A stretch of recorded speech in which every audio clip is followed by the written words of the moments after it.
ও মা, ভগবানের সেবা দেন? কি সেবা দেন? হাসি পাচ্ছে। নিজেরা কি খান সারাদিন? হাসির কথা নয়, লজ্জা হতে হবে আমাদের। ভগবানের বেলায় নকুল দানা আর নিজেদের বেলায় সারাদিন রান্নাঘরে। তাও একবারের রান্না দ্বিতীয়বার চলবে না, কেন? শরীর খারাপ হয়ে যাবে বাসি খাবার খেলে। হ্যাঁ, আর ভগবানকে দুটো নকুল দানা দিয়ে আসি, আর ঠিক তার পরের দিন মানে 24 ঘন্টা পরে গিয়ে তার সাথে সাক্ষাৎ হয়। গিয়ে দেখা যায় নকুল দানা নেই, কালো কালো পিঁপড়ে এসে খেয়ে চলে গেছে, থালা গ্লাস সব এদিক ওদিকে পড়ে আছে। এই তো ভগবানের প্রতি আমাদের এত ভালোবাসা। ভগবানের থাকবার জায়গা কোথায়?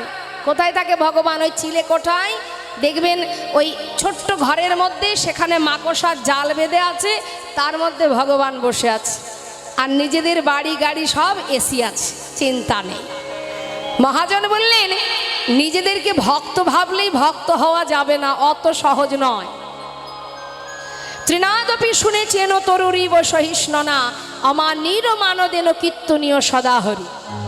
একনিষ্ঠ ভক্তি থাকতে হবে, দীনতা থাকতে হবে, সর্বদাই দীনতা, মাথা নত করে চলো। আর আমাদের ইহজগতে যদি কাউকে আপনি দু কথা বলেন, সে 10 কথা শুনিয়ে দেয়। একটু ভগবানকে সেবা দিলে, একটু ভগবানের জন্য মালা জপ করলে আমাদের মধ্যে অহংকার জন্মে যায়। আমি ভক্ত। জেনে রাখুন, যে প্রকৃত ভক্ত হয় সে কৃষ্ণ কথার এই যে এই কথাটা শ্রবণ করা মাত্রই তার চোখ দিয়ে বাড়ি বরিশন হয়। এই হচ্ছে ভক্ত। আর এখন বর্তমানকার যেসব ভক্ত হয়েছে, কোথায় এর কি দোষ, ওর কি সমস্যা, ও কি বলল, ও কি করলো, এই হচ্ছে আমাদের এখন ভক্তের জারি জুরি চলছে। এই হচ্ছে আমাদের এখনকার কীর্তন। কীর্তন তো দেখছি কতক্ষণে আর এক কীর্তনিয়ার বদনাম করা যাবে, তবেই আমার কীর্তন, আমার গৌরব হবে, আমার দাম বাড়বে। তুমি জেনে রাখো, তুমি কি করলে সেই চিন্তা করো, কে কি করলো সে চিন্তা তোমাকে করতে হবে না। তুমি কতটুকু কৃষ্ণ নাম করতে পারলে আর কতটুকু জীবকে কৃষ্ণ নাম বলাতে পারলে, এটাই হচ্ছে তোমার কাজ। কে করলো কি, কে কি করলো, সেটা তোমার দেখার কাজ নয়। তার জন্য একজন আছে বিচার করার মালিক। কিন্তু এখনকার কীর্তন অন্যরকম। এখনকার কীর্তন যে যত এটা ওটা সেটা লোকের খুদ ধরে বেড়াতে পারবে, তবেই ভাইরাল হয়ে যাবে, ততেই বিরাট ব্যাপার হয়ে যাবে। কিন্তু নিজে কতটুকু ভগবানের নাম করছি সেটা করে না। যোগী মুনি ঋষি বনে জঙ্গলে ধ্যান তপস্যা করছে যুগ যুগ ধরে, তারা ভগবানের চরণ পেল না, আর তুমি এর দোষ ওর গুণ এই বিচার করে তুমি ভক্ত, তুমি কীর্তনিয়া হচ্ছ। অত সহজ নয়। নিজে কি করলাম সেদিকে তাকাও, কতটুকু এগোতে পারলাম সেই দিকে দেখো, কাকে কৃষ্ণ নাম বলাতে পারলাম সেই চিন্তা করো। আমি কাউকে উদ্দেশ্য করে বলছি না। এখন তো বাবা মোবাইলে সব দেখা যায়। এখন বেশিরভাগ কীর্তনিয়া কারোর নামে কিছু বদনাম করতে পারলেই নিজে শান্তি, কিন্তু জানে না যে একজনকে ছোট করতে গিয়ে সমাজে ভালো মন্দ সব রকমের ভক্ত থাকে। তাই কখনো কোনো জীব কারোর নিন্দা মন্দ সহ্য করতে পারে না এই হরিবাসরে বসে। তাই সে কিন্তু অজান্তে অন্যকে ছোট করতে গিয়ে সে কিন্তু নিজেই ছোট হয়ে যাচ্ছে। তাই সবার কাছে আমার অনুরোধ, মহাজন বললেন, হরিদাস ঠাকুর বলেছিলেন, শাস্ত্রে বৈষ্ণব মহাজন বললেন, শোনো, এত সুন্দর কৃষ্ণ ভজনের জন্ম পেয়েছো, একবার বদন ভরে হরিনাম করো, তাকে ভালোবাসো, তাকে ডাকো। তাকে পেতে গেলে হিংসা রাখলে হবে না, ক্রোধ রাখলে হবে না। তোমার বিদ্যা থাকুক, তোমার পাণ্ডিত্য থাকুক, না থাকুক, তাতে কোনো দুঃখ নেই। সবার উপরে হচ্ছে ভক্তি।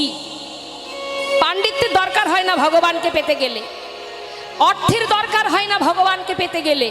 তুমি লাখ লাখ টাকা খরচ করলে, কিন্তু তোমার মধ্যে যদি হিংসা কালিমা থাকে, সেই ভক্তির কোনো লাভ নেই, বৃথা তার অধ্যয়ন।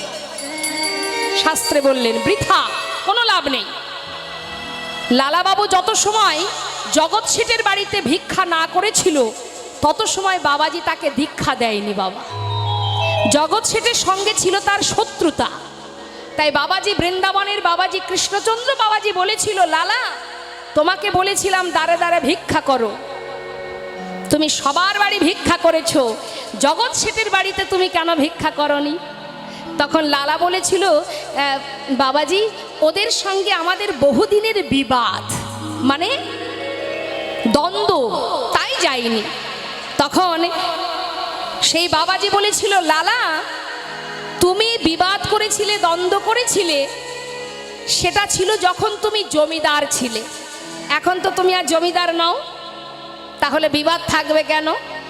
যে তোমার চিরশত্রু তার বাড়িতে নত মস্তকে এক মুষ্টি তণ্ডুল ভিক্ষা করে আনবে, তবেই আমি তোমার দীক্ষা দেব। হরিবোল হরিবোল।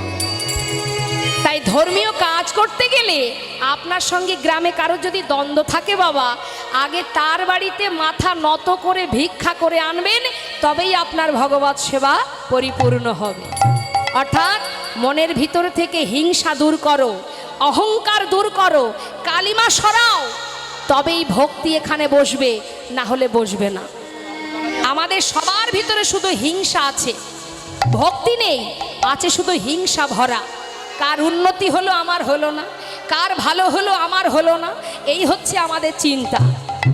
হবে লাখ লাখ টাকা খরচ করলে ওই আংটির ভিতরে দিয়ে হাতি চলে যাবে, লেজে আটকে যাবে। দেখুন তার একটা সুন্দর প্রমাণ আপনাদের দিই, মা মন দিয়ে শুনুন। শ্রীখণ্ড নিবাসী, এই শ্রীখণ্ডটা কোথায় একটু বলে নিই। শ্রীখণ্ড হচ্ছে বর্ধমান ডিস্ট্রিক্টে, বর্ধমান জেলায়, পূর্ব বর্ধমানে। ওই পূর্ব বর্ধমানে শ্রীখণ্ড নিবাসী মুকুন্দ দাস, মানে শ্রীখণ্ডে বাস করে একজন ব্যক্তি যার নাম মুকুন্দ। এই মুকুন্দ দাসের একমাত্র ছেলে যার 12 বছর বয়স, তার নাম রঘুনন্দন। আর বাড়িতে আছে গোপীনাথ বিগ্রহ। মায়েরা একটু শুনবেন মন দিয়ে। এই গোপীনাথ বিগ্রহকে সেবা দেন মুকুন্দ দাস। প্রতিদিন ভিক্ষা করে, যা পায় তার সেটাই সেবা দেয়। কিন্তু মুকুন্দ দাসের একটা গুণ ছিল, তিনি একটু কবিরাজি করতেন। অর্থাৎ গ্রামে যদি কেউ অসুস্থ হতো সেখানে সুস্থ করতে যেত। তা একদিন মুকুন্দ দাসের গ্রামে একজন অসুস্থ হয়েছে, তাকে যেতে হবে। গালে হাত দিয়ে মুকুন্দ চিন্তা করছে। এমন সময় 12 বছরের ছোট্ট ছেলেটা এসে জিজ্ঞাসা করছে, বাবা তোমার দেখে মনে হচ্ছে তুমি কিছু চিন্তা করছো, কি হয়েছে বাবা? বলছে, জানিস আমি বড় চিন্তায় পড়েছি, একা মানুষ কোন দিকে যাই বলতো? একদিকে আমার ঘরে গোপীনাথের সেবা, আর একদিকে আমার গ্রামে অসুস্থ ব্যক্তি, কোন দিকে যাই বল? তখন ছোট্ট ছেলে, 12 বছর বয়স, সকলেরই অনেকেরই ঘরে আছে 12 বছরের শিশু, বলছে, বাবা তুমি এক কাজ করো, গ্রামে যে অসুস্থ তুমি সেখানে চলে যাও, আমি তো আর সুস্থ করতে পারবো না, তবে হ্যাঁ এই যে ঘরে গোপীনাথের সেবা এটা আমি দিয়ে দেব। মুকুন্দ দাস বলছে, ওরে বাবা, ভগবানের সেবা বললেই কি সেবা দেওয়া যায়? সেবা দিতে গেলে অনেক নিয়ম আছে, অনেক মন্ত্রতন্ত্র জানতে হয়।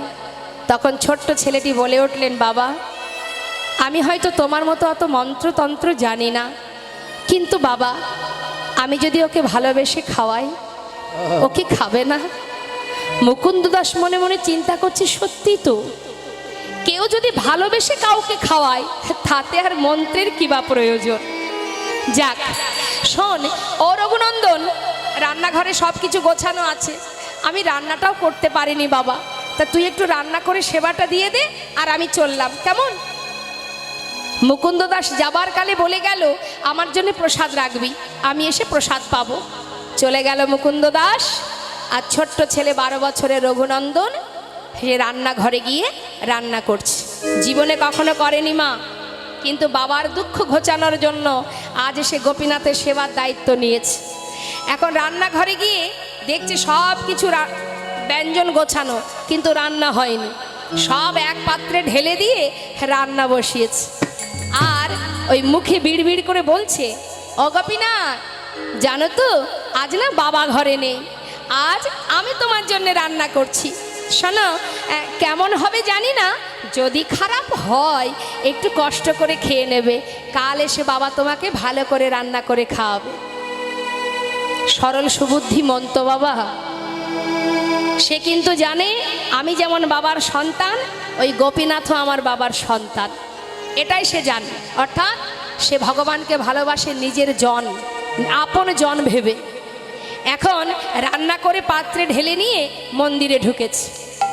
মন্দিরে ঢুকে ডাকছে, গোপীনাথ, ও গোপীনাথ, শিগগির এসো, তাড়াতাড়ি এসে খেয়ে নাও। যেই না ডেকেছে, ভগবান তো পাথরে দাঁড়িয়ে আছে, বাবা আসছে না। আমরা যেমন প্রতিদিন সেবা দিই মা, ভগবান তো আসে না। কি আসে? আসে কি? আসে না। এখন বারবার ডাকছি কিন্তু আসছে না।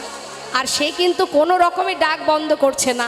ও গোপীনাথ, গোপীনাথ এসো বলছি, তাড়াতাড়ি এসো, দেখো কোনোদিন রান্না করিনি, আজই করেছি তোমার জন্য, আমার কি কষ্ট হয় না? এসো না গোপীনাথ, তাড়াতাড়ি এসে খেয়ে নাও। তাও আসছে না।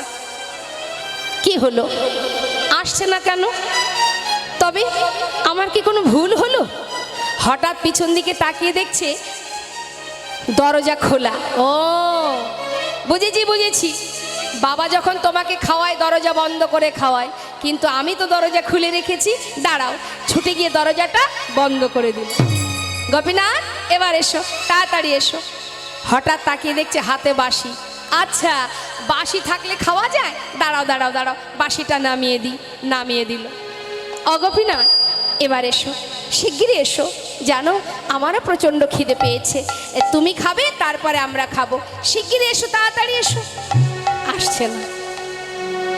চিন্তা করছে আসছে না কেন।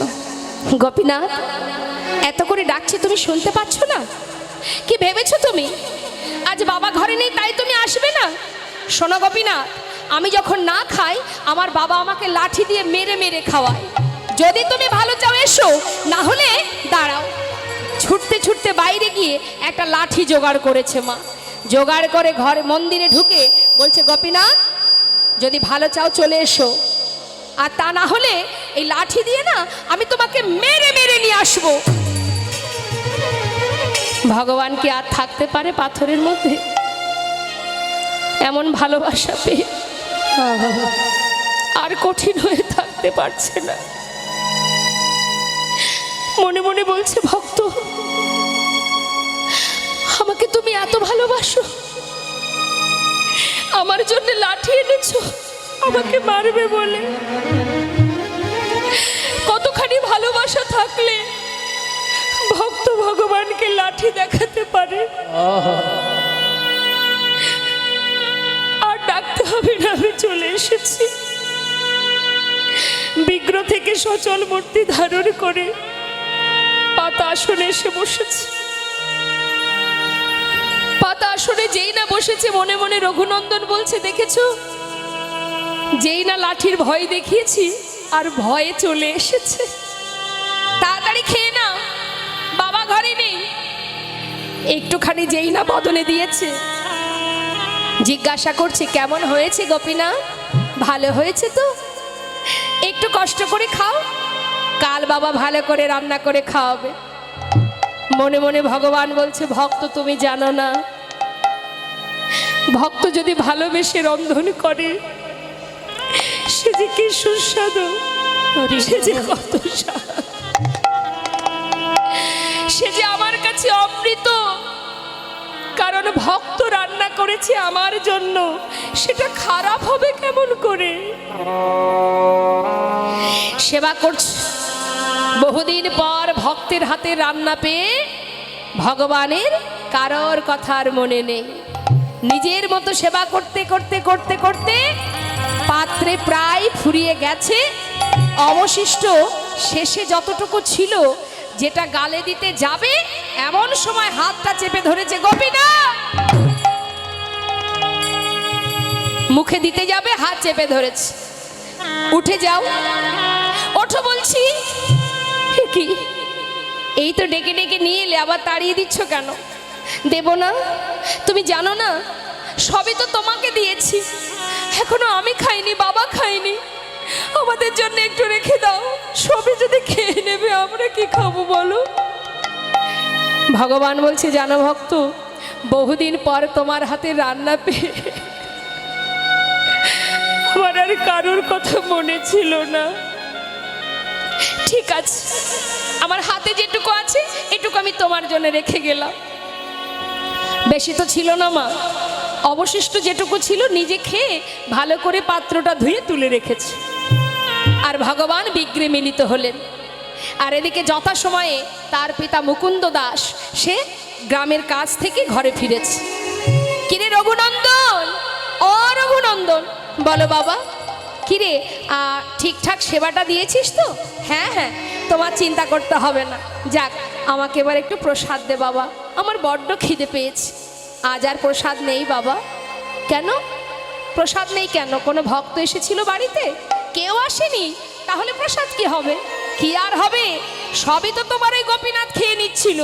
ভাগ্যে সাতটা চেপে ধরেছিলাম, তাই আমার জন্য একটু রেখেছিল, সেটা আমি খেয়ে নিয়েছি।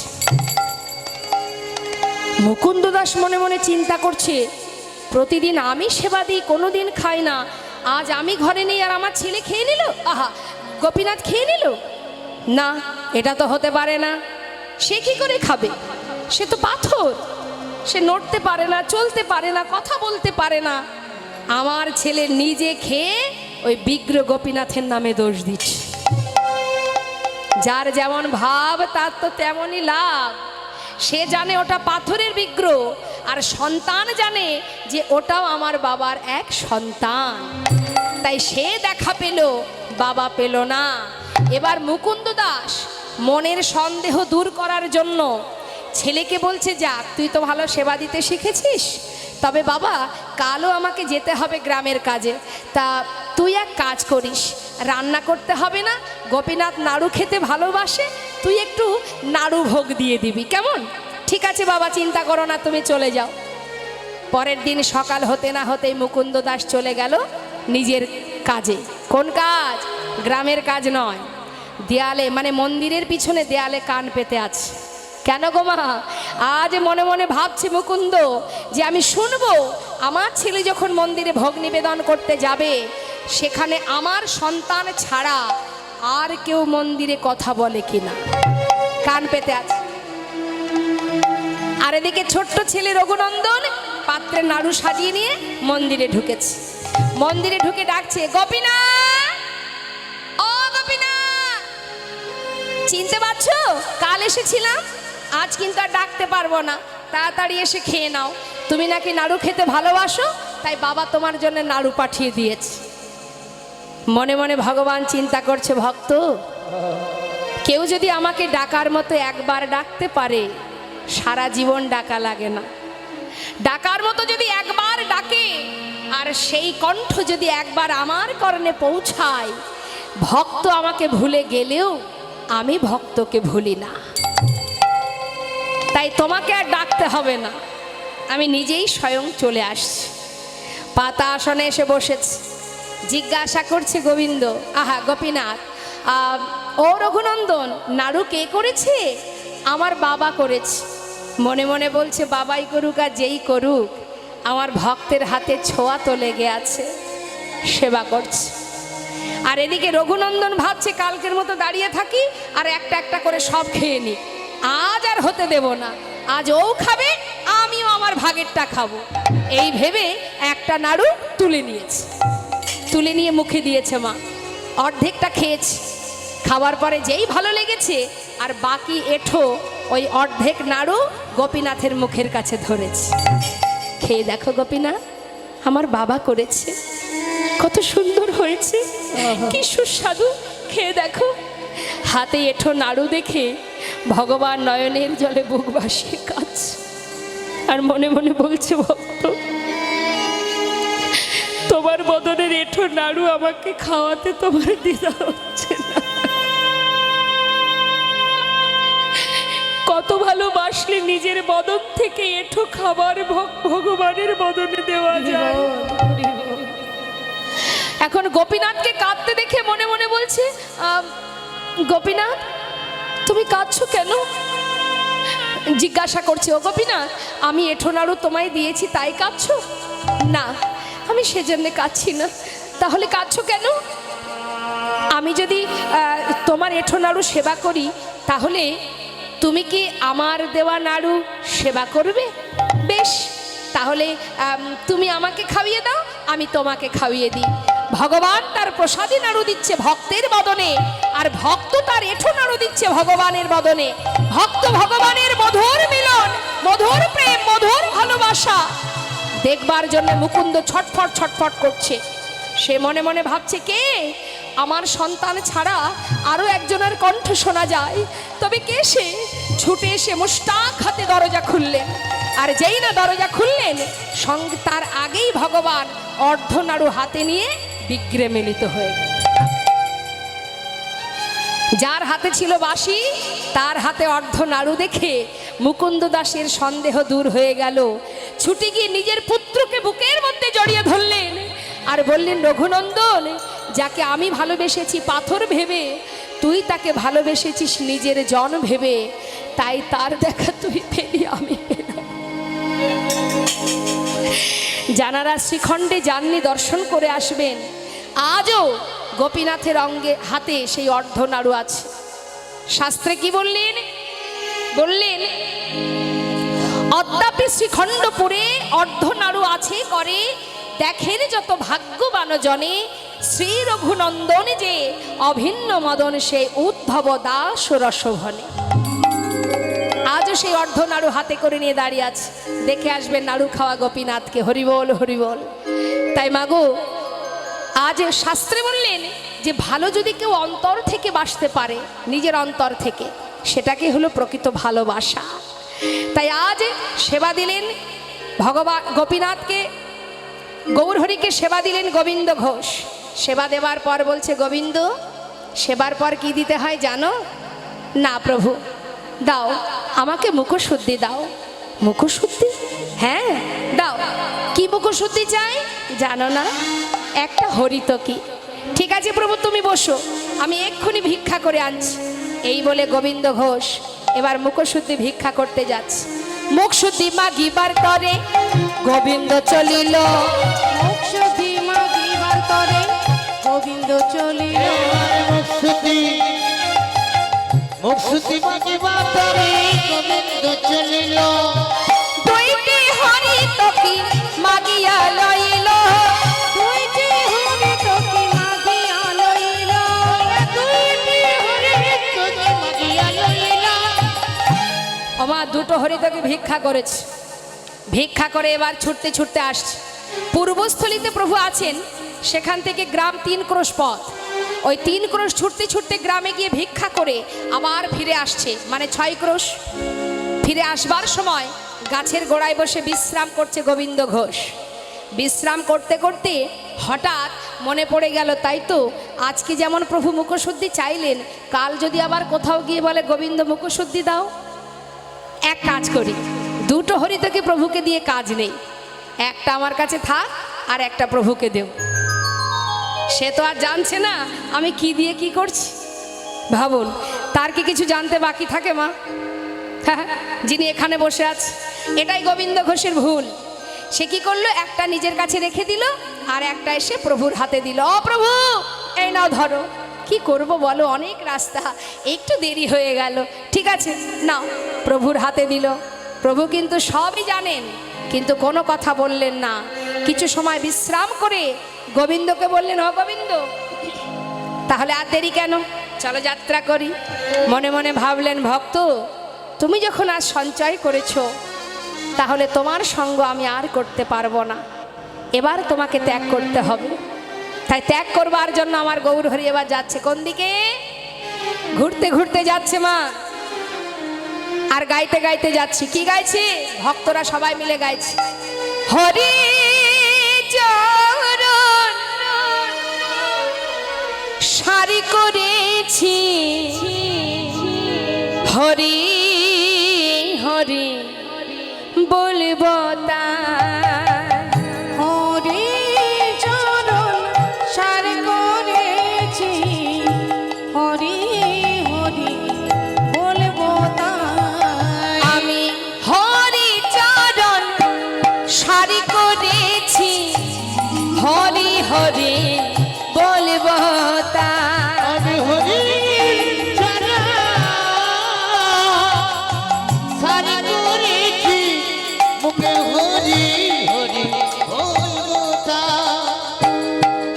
হরি বিনা এ জগতে, আমার হরি বিনা এ জগতে, হরি বিনা এ জগতে, আমার হরি বিনা এ জগতে, আমাদের আর কেহ নাই নাই, হরি হরি চরণ সার করেছি, হরি হরি বলবো আমি তার। হরি ছাড়া ছাড়া করেছি, হরি হরি বলবো তার। নাম গাইতে গাইতে এসে পৌঁছালো। কোথায় পৌঁছালো? পর দিবসেতে প্রভু অগ্রদ্বীপে আইলা, পর দিবসেতে প্রভু অগ্রদ্বীপে আইলা, পর দিবসেতে প্রভু অগ্রদ্বীপে আইলা।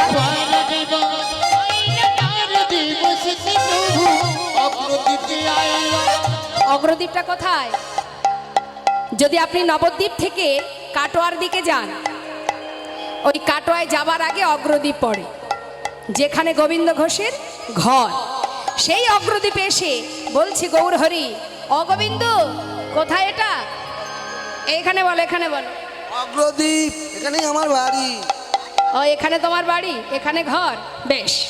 বলছে ও প্রভু, এটা তো অগ্রদ্বীপ, তুমি চিনতে পারছো না? বা থেকে যাবো না, সেবার ব্যবস্থা করো। যেই বলে যে সেবার ব্যবস্থা করো, গোবিন্দ ঘোষ তাড়াতাড়ি করে সেবার আয়োজন করলো। সবার আগে প্রভুর সেবা হলো। সেবার পর ঠিক আগের দিনের মতো হাত বাড়ালেন, গোবিন্দ দাও। মুখশুদ্ধি লাগি প্রভু কর বাড়াইলা, শুধু লাগে প্রভু করে বাড়াইলা, মুখশুদ্ধি দাও না মোরে, মুখশুদ্ধি দাও না মোরে, মুখশুদ্ধি দাও না মোরে,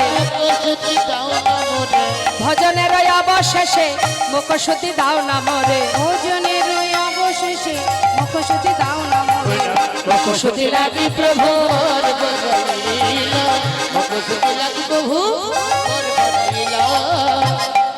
যেই না হাত বাড়িয়েছে গোবিন্দ ঘোষে একেবারে গদ গদ হয়ে উঠলে না। আমি তো জানি তুমি চাইবে, দাঁড়াও দাঁড়াও প্রভু, এক্ষুনি দিচ্ছি, দাঁড়াও। যেটা নিজের কাছে গুছিয়ে রেখেছিল বাবা। অপ্রভু এই নাও ধরো, দাঁড়াও গোবিন্দ। কাল যখন মুখশুদ্ধি চেয়েছিলাম চাইবা মাত্রই দিতে পারোনি, তোমার দিতে বিলম্ব হয়েছিল, কিন্তু আজ এত তাড়াতাড়ি কোথায় পেলে? অপ্রভু, আমি তো জানি তুমি আর চাইবে, তাই কাল দুটো হরিতকে ভিক্ষা করে আমি দুটোই তোমাকে দিইনি, একটা দিয়েছিলাম, একটা আমার কাছে রেখেছিলাম। আজ তুমি যেই চেয়েছো সেই দিয়ে দিলাম। কি আমি ভালো করিনি?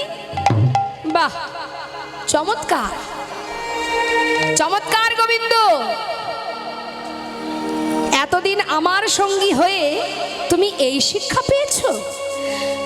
গৌরহরি, আমি কি কোনো ভুল করেছি? না না, তুমি কেন ভুল করবে? ভুল তো করেছি আমি, তুমি ভুল করেছো। কিসে ভুল করেছো তুমি শুনবে? অগোবিন্দ, আমি কিসে ভুল করেছি? আমি ভুল করেছি তোমাকে আমার সঙ্গী করে। গৌরহরি, গৌরহরি, তুমি কি বলছো দয়াময়? আমি তো তোমার কথা কিছু বুঝতে পারছি না। আমাকে তুমি বলো, কি অপরাধ আমার? ও দয়াময়, এমন কথা কেন বললে তুমি? শোনো গোবিন্দ, সন্ন্যাসীর নহে কভু সঞ্চয় বাসনা। যে আমার সঙ্গী হয়ে আমার উপরে নির্ভরশীল হতে পারে না, আমি তার মুখ দর্শন করি না। আজ থেকে আমি তোমাকে ত্যাগ করলাম। না না দয়াময়, আমি তোমায় ছেড়ে থাকতে পারবো না, আমি তোমায় ছেড়ে থাকতে পারবো না দয়াময়, তুমি আমায় ফেলে চলে যেও না। ওমা, ভক্ত কি ভগবানকে ছেড়ে থাকতে পারে? ভক্ত কখনো ভগবানকে ছেড়ে থাকতে পারে না। ছুটে গিয়ে চরণটা জড়িয়ে ধরেছে, না দয়াময়, আমি তোমায় ছাড়বো না, আমি তোমায় ছেড়ে থাকতে পারবো না।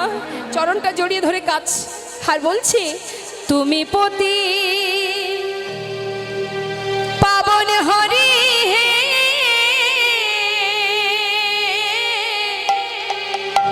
তুমি যেও না চলে, কৃপা করে দয়াল হরি।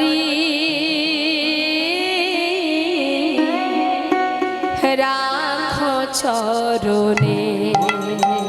একবার কৃপা করে দয়াল হরি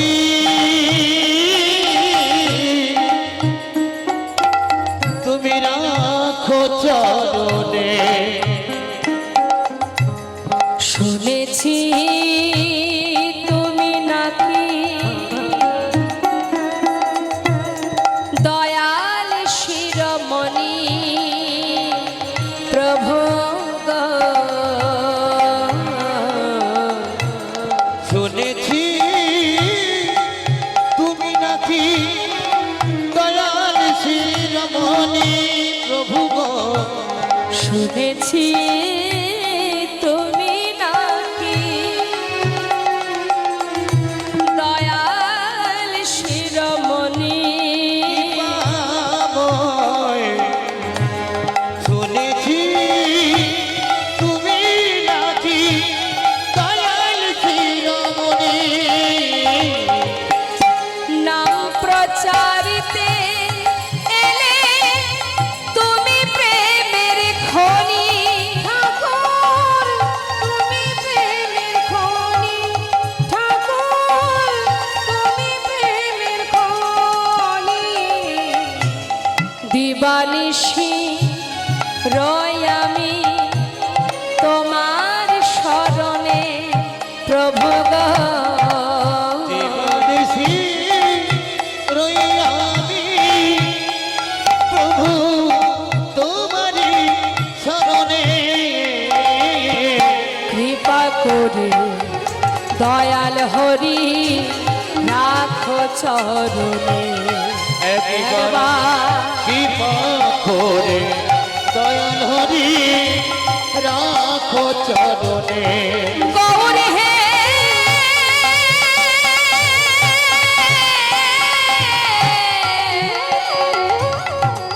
গৌর হে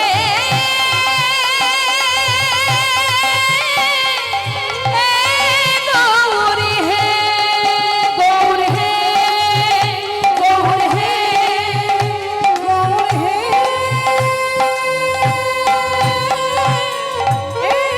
গৌর হে। গৌর হরি গৌর হরি একটু দাঁড়াও দয়াময়। একটা হরিতকি সঞ্চারের জন্য তুমি আমায় ফেলে চলে যাচ্ছ, তবে যাওয়ার আগে তুমি আমার একটা কথা শুনে যাও প্রভু। আমি যদি তোমাকে ভালোবেসে থাকি, আজ একটা হরিতকি সঞ্চয় করেছি, তাও আমার জন্য নয়, তোমার জন্য। এতে যদি আমার অপরাধ হয়, তুমি আমাকে যত খুশি মারো, তোমার মনে যা চাই তুমি তাই বলো, কিন্তু তুমি আজ আমায় ফেলে চলে যাচ্ছ প্রভু। কেউ জানুক বা না জানুক, তুমি তো জানো আমি তোমাকে কতটা ভালোবাসি। চলে যাচ্ছ চলে যাও, তবে যাওয়ার আগে শুনে যাও, আজ তুমি চলে যাচ্ছ যাও, কিন্তু তোমাকে আমার কাছে আবার ফিরে আসতে হবে। ভগবানের কাছে ভক্তেরই জোর খাটে গো। বলছে যাও চলে যাও তুমি, তবে আমার কাছে তোমাকে আবার আসতে হবে যদি দিবানিশি আমি তোমাকে ভালোবেসে থাকি। সর্বদাই যদি আমি তোমাকে স্মরণ করে থাকি, তুমি যাবে কোথায়? এক পক্ষ কালের মধ্যে তোমাকে আমার কাছে আবার ফিরে আসতে হবে। কিন্তু গৌরহরি যে কথা সেই কাজ, ভক্তদের নিয়ে চলে গেলেন প্রভু। হরিবল হরিবল। কিন্তু এদিকে কি হলো মা? মাটিতে গড়াগড়ি দিয়ে কাঁদছে গোবিন্দ। পাড়ার লোক দেখে চিনতে পারলেন, এ তো আমাদের পাড়ার ছেলে। সবাই মিলে গোবিন্দের হাত ধরাধরি করে তার ঘরে নিয়ে পৌঁছে দিল তার ঘরে। কিন্তু যেজন একবার ভগবানের কাছে থেকেছে, সঙ্গ লাভ করেছে, তার কি আর মায়ার সংসারে মন বসবে গো? এক একটা দিন চলে যাচ্ছে তার জীবনে, যেন মনে হয় এক এক জনম কেটে যাচ্ছে। এক পক্ষ কাল হয় কত দিনে? 15 দিনে। এইভাবে দিন যেতে যেতে আজ 13 দিন। আর পারছে না বাবা, আর সহ্য করতে পারছে না। শাস্ত্রে আছে, আমরা সবাই জানি, যার কেউ নেই তার ভগবান আছে, এই কথাটা সবাই বলে, তাই না? তাহলে সেই ভগবান যদি তোমাকে ত্যাগ করে দেয়, তাহলে পৃথিবীতে আর বেঁচে থেকে লাভ কি? গোবিন্দ ঘোষ মনে মনে চিন্তা করলেন, প্রভু সর্বস্ব ত্যাগ করে আমি তোমার চরণ শরণ নিয়েছিলাম, আজ যখন তুমি আমাকে ত্যাগ করে দিয়েছো, এই প্রাণ আমি আর রাখবো না। দেখতে দেখতে 13 দিন হয়ে গেল, তুমি তো আর ফিরে এলে না প্রভু। তাই 1 পা 2 পা করে যাচ্ছে গঙ্গার ঘাটে, নিজের প্রাণ বিসর্জন করবে, আর সে বাঁচতে চায় না। কিন্তু ভক্তের কি মৃত্যু হয় বাবা? ভগবানের কি পরীক্ষা দেখুন। গৌরহরি রামকেলিতে, রামকেলি কোথায়? মালদা। সেখান থেকে একটা কোষ্ঠী পাথর জলে ভাসিয়ে দিলে, গঙ্গার জলে। আর সেই পাথরটা ভাসতে ভাসতে ওই অগ্রদ্বীপের ঘাটে এসে পৌঁছালো। পাথর জলে ভাসে, ভাবা যায়? দেখেছেন কখনো? শাস্ত্রে বললেন, হরি নামে যদি এমনই নামের গুণ, নামের গুণে 16 নবে, পাথর ভাসে জলে। হরি বল। তা পাথরটা যখন জলে ভাসছে, আর এদিকে গোবিন্দ ঘোষ 1 পা 2 পা করে জলে নামছে, কিন্তু যাচ্ছে প্রভুর নাম মানে গৌর হরির নাম স্মরণ করতে করতে। হরি হে বলো আমার সেই দিন কবে হবে, তোমার আশার আশে দয়াল আছি বসে, তোমার সারাসে ও গো দয়াল আছি বসে। বলো বলো কবে চরণ দেবে প্রভু গো, বলো বলো সেদিন কবে বা হবে আমার, সেদিন কবে বা হবে। ভবের মাঝে আসা যাওয়া, এটা আমাদেরকে বলছে। আমাদের ডাকা হলো না, যা বলবো বলে এসেছিলাম, আমাদের বলা হলো না। এই ভবের মাঝে আসা যাওয়া তোমায় ডাকা হলো না, আমি যা বলবো বলে এসেছিলাম, আমার বলা হলো না। তুমি পারের কর্তা, আমি শুনি বার্তা,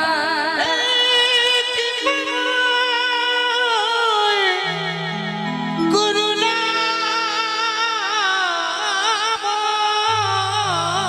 তুমি পারের কর্তা, আমি শুনি বার্তা, বলো বলো কবে পার করিবে দয়াময়। বলো বলো তাই গৌর হরিবল হরিবল। হবে আমার, সেদিন কবে বা হবে। 1 পা 2 পা করে জলে নামছে, আর এদিকে পাথরটা এসে গোবিন্দ ঘোষের অঙ্গে যেই না ধাক্কা লেগেছে, গোবিন্দ ঘোষ ভাবছে হয়তো কোনো মরা পড়ানো কাঠ ভেসে আসছে, তাই ভেবে দূরে সরিয়ে দিলেন। গঙ্গায় তো কত কিছু ভেসে আসে বাবা, তা পোড়া কাষ্ঠ ভেবে দূরে সরিয়ে দিয়েছে। কেন? সামনে শ্মশান, হয়তো কোনো কাঠ ভেসে এসেছে। আবার জলের মধ্যে এগিয়ে যাচ্ছে, আবার সেই পাথরটা এসে গায়ে লেগেছে, আর বারবার গায়ে লাগছে দেখে হাতে করে ধরে তীরে উঠে আবর্জনার মধ্যে ছুঁড়ে ফেলে দিল। সঙ্গে সঙ্গে দৈববাণী হলো, গোবিন্দ নিজেকে বিসর্জন করো না, ঘরে ফিরে যাও। কে কে তুমি? আমি দেখতে পাচ্ছি না কেন? তুমি ঘরে ফিরে যাও গোবিন্দ, তুমি ঘরে ফিরে যাও। আর মরা হলো না বাবা। ওই দৈববাণী শুনে গোবিন্দ ঘোষ পুনরায় আবার ঘরে চলে গেল। ও মা, 15 দিনে এক পক্ষ কাল, কিন্তু ভক্তের ভক্তি যদি পরিপূর্ণ থাকে, ভক্তকে ভগবানের কাছে যেতে হয় না, সে নিজেই ছুটে আসে ভক্তের কাছে। নিতাই গৌর হরি বল, নিজেই আসে। দেখুন, গৌর হরি আবার সবাইকে নিয়ে এসে পৌঁছালো গোবিন্দ ঘোষের ঘরের কাছে। হরি বল, হরি বল। এসে ডাকছে, গোবিন্দ কে? দরজা খোলো, দরজা খোলো গোবিন্দ। গোবিন্দ ঘোষ গৌর হরির গলা শুনে তাড়াতাড়ি করে যেই না দরজা খুলেছে, দেখছে বাইরে গৌর হরি ছুটে চরণটা জড়িয়ে ধরেছে। দয়াময়, এসেছো দয়াময়, তুমি এসেছো, আমায় ছেড়ে আর যাবে না বলো, কথা দাও, কথা দাও, আমায় ছেড়ে যাবে না। শান্ত হও। আচ্ছা বেশ, আমি তোমায় ছেড়ে যাব না, কিন্তু গোবিন্দ আমি যে আসবো তুমি জানতে না তো প্রভু? আমাকে তো কেউ কিছু বলেনি। কেন? ও গোবিন্দ, গঙ্গার জলে ডুবে মরতে গিয়েছিলে? হ্যাঁ, কিন্তু তুমি কি করে জানলে প্রভু? বাহ, আমি জানবো না? ও গোবিন্দ, সেখানে কিছু পেয়েছিলে? একটা পোড়া কাষ্ঠ। পোড়া কাষ্ঠ? আচ্ছা, যাও তো শিগগিরই নিয়ে এসো। ছুটতে ছুটতে গঙ্গার ঘাটে গিয়ে সেই আবর্জনার ভিতর থেকে সেই পোড়া কাষ্ঠটা হাতে তুলে দেখছি, কি এ তো কোষ্ঠী পাথর। তাড়াতাড়ি করে গৌর হরির কাছে এসে দাঁড়িয়েছে। দয়াময়, ও প্রভু, এই দেখো, এই কি তোমার আগমন বার্তা? হ্যাঁ, এটাই আমার আগমন বার্তা। শোনো গোবিন্দ, এই কোষ্ঠী পাথর দিয়ে একটা বিগ্রহ তৈরি হবে, আর সেই বিগ্রহ আমি তোমার ঘরে স্থাপন করে আমি তার নাম দেব। এক ভাস্কর এসে বলছে, ও গোবিন্দ, কই কোষ্ঠী পাথরটা দাও তো দেখি। গোবিন্দ ঘোষ বলছে, তুমি কি করে জানলে আমার কাছে কোষ্ঠী পাথর আছে? বাহ, জানবো না? তোমার ছেলেই তো আমাকে খবর দিয়ে এলো। আমার ছেলে? আমার এখনো বিয়েই হলো না, ছেলে হলো কোথা থেকে? সবই তো গৌর হরি লীলা বাবা। পাশে দাঁড়িয়ে দাঁড়িয়ে গৌর হরি বলছে, আহা ও গোবিন্দ, অত কথায় কাজ কি, চাইছে দিয়ে দাও। সুন্দর করে বিগ্রহ তৈরি করলেন, নিজে হাতে প্রাণ প্রতিষ্ঠা করে তার নাম দিলেন গোপীনাথ। হরি বল। শোনো গোবিন্দ, এই বিগ্রহ প্রতিদিন তুমি সেবা দেবে, ভিক্ষা করে যা পাবে একটুও সঞ্চয় করে রাখবে না, পুরোটাই সেবাই দেবে, কারণ আমি কোনো সঞ্চয়বৃত্তি মানুষের সঙ্গ করি না। তাই শোনো, তোমার একা একা ঘরে মন বসবে না, তাই তুমি একটা বিবাহ করো। নিতাই গৌর হরি বল, হরি বল। তাহলে দেখুন মা, এখনো কিন্তু পরীক্ষা শেষ হয়নি ভগবানের। এতদিন এত সাধনা এত কষ্ট করলো, হলো না, এবার দিচ্ছে সংসার। বিবাহ করে দুইজনে গোপীনাথের সেবা দেবে, তোমাদের সেবা দেখে জগৎবাসী সেবা শিখবে। কেমন? বেশ প্রভু। আর শোনো, এই যে বিগ্রহ গোপীনাথ আর আমি, আমাদের মধ্যে কিন্তু পার্থক্য নেই।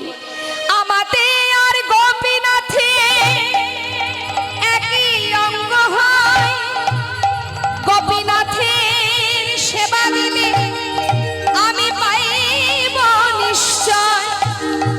আমাদের আর গোপীনাথে অভেদ জানিও, শুদ্ধ ভক্তিতে গোপীনাথের সেবা যে করিও। ভক্তিতে গোপীনাথের সেবা যে করিও। হরি বল, হরি বল। এবার আমায় বিদায় দাও গোবিন্দ, আমি এবার যাত্রা করি। গৌর হরি চলে গেল মা। হরি বল, হরি বল। একবার সবাই মিলে আমরা গাইব, হাত তুলে, প্রত্যেকে হাত তুলুন। এক এক করে বলতে হবে, তুলুন না, একটু তুলুন দেখি, সবাই হাত তুলুন। দেখুন, সেটাই হচ্ছে হাত বাবা। যে হাতে ভগবানের সেবা হয়, যে হাত দিয়ে সমাজের কল্যাণ হয়, সেটা হচ্ছে হাত। হাত কিন্তু সেটা নয় যে হাত দিয়ে খুন করা হয়, চুরি ডাকাতি করা হয়, মা বাবাকে ঘর থেকে চুলির মুঠি ধরে রাস্তায় নামিয়ে দেওয়া হয়, সেটা হাত নয়। হাত সেটাই যে হাতে ভগবানের সেবা হয়, সমাজের সেবা হয়। দেখি সেই হাত থাকলে তুলুন। হরি বল, হরি বল। এবার হাতে তালি দিতে হবে জোরে জোরে। বাহ, ঠিক এইভাবেই আমরা সবাই গাইবো, ছলো ছলো নয়নে হাসি মাখা বদনে আনন্দ কাননে সবাই ভ্রময়নিবা। হাতগুলো নেমে গেল কেন? একবার হরি বলো হরি বলো মনে রে আমার, হরি বলো মনে রে আমার, হরি বলো মনে রে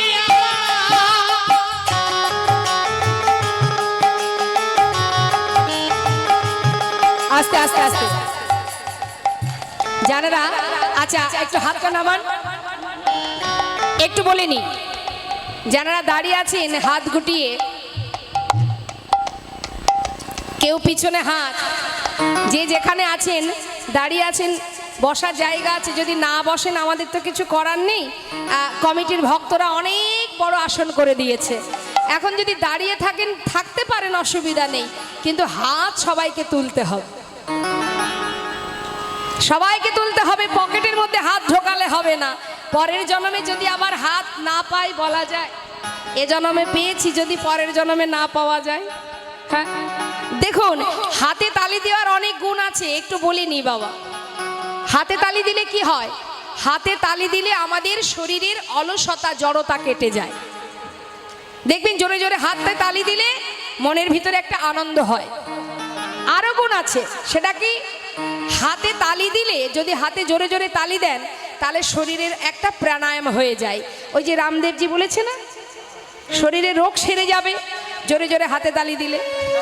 আবার রেখারও পরিবর্তন হয় মা হাতে তালি দিলে, কতগুলো উপকার দেখুন। আরো আছে বাবা, জোরে জোরে হাতে তালি দিলে কি হয় দেখবেন, অনেকে আসে কীর্তন শুনতে, আর অনেকে আসে কীর্তনে এসে ওই গল্প করতে, কারণ সুযোগ তো পায় না বাড়িতে কাজের গুতোই। হ্যাঁ, তা ভাবে যদি একটু ওই কাজের চাপে সুযোগ না পেয়ে ভাবে যে যদি একবার ওই হরিবাসরে বসা যায় তাহলে দুটো গল্প করা যাবে। হ্যাঁ, পাড়ার ভিতরে কোথায় কি হচ্ছে না হচ্ছে সেই গল্প নিয়ে বসে হরিবাসরে। এই এই ধরুন কীর্তন শুনছে, হ্যাঁ, আর যে শুনছে না সে তো শুনবে না, অপরজনকে শুনতেও দেবে না। এমনও ব্যক্তি হরিবাসরে থাকে, দেখবেন পাশের জনকে শুনতে দেবে না। এখন ধরুন কীর্তন শুনছে আর পাশের জন বলছে, এই দিদি, এই দিদি, এই দিদি, শোন না, শুনলাম না আমি অমুকের মেয়ে নাকি পালিয়ে গেছে, শুনলাম। কি বলে না, মানে পাড়ার লোকের আলোচনা আর কি। এবার দেখা গেল সে কোনো উত্তর করলো না, আবার কিছুক্ষণ পরে, এই দিদি শোন না, ওই পান খাবি, পান খাবি। তা এই রকম ধরনের ভক্ত হরিবাসরে থাকে। এবার আপনি যদি মনে করেন যে আমি তার কথার উত্তর দেব না, তাহলে আপনাকে কি করতে হবে? জোরে জোরে হাতে তালি দিতে হবে আর হরিনামের মধ্যে ডুবে থাকতে হবে। সে কি দেখবে, তাই তো আমার কথার উত্তর দিল না, আমাকে পাত্তা দিল না, আমিও আর কথা বলবো না। তার মানে উপেক্ষা করতে গেলে আপনাকে জোরে জোরে হাতে তালি দিয়ে হরিনাম গাইতে হবে। তাহলে হয়ে যাক সবাই মিলে একসঙ্গে হাত তুলে।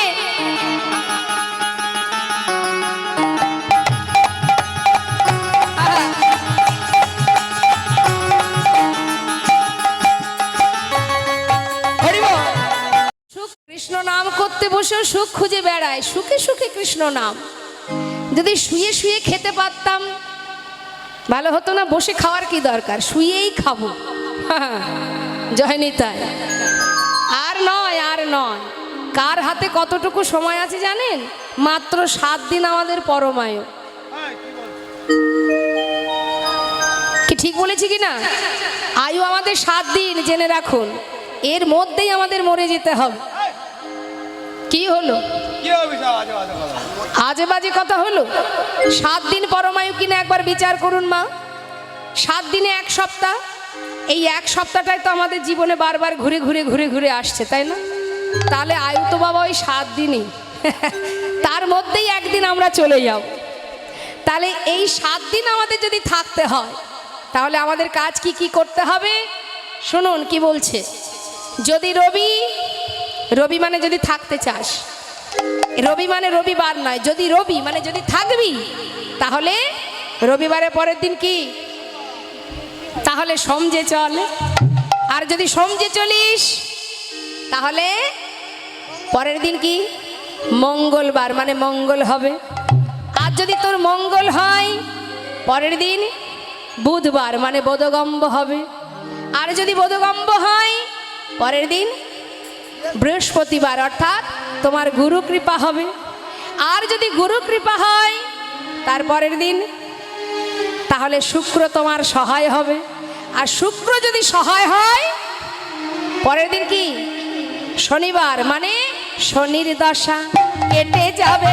নিতাই গৌর হরিবল। কেটে যাবে শুক্র যদি সহায় থাকে, শনির দশা কেটে যাবে শুক্র যদি সহায় থাকে। বলি ভজ ভজ গৌর ভজ হরিবল।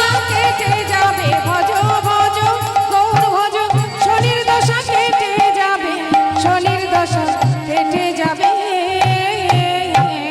নিতাই গৌর হরিবল হরিবল।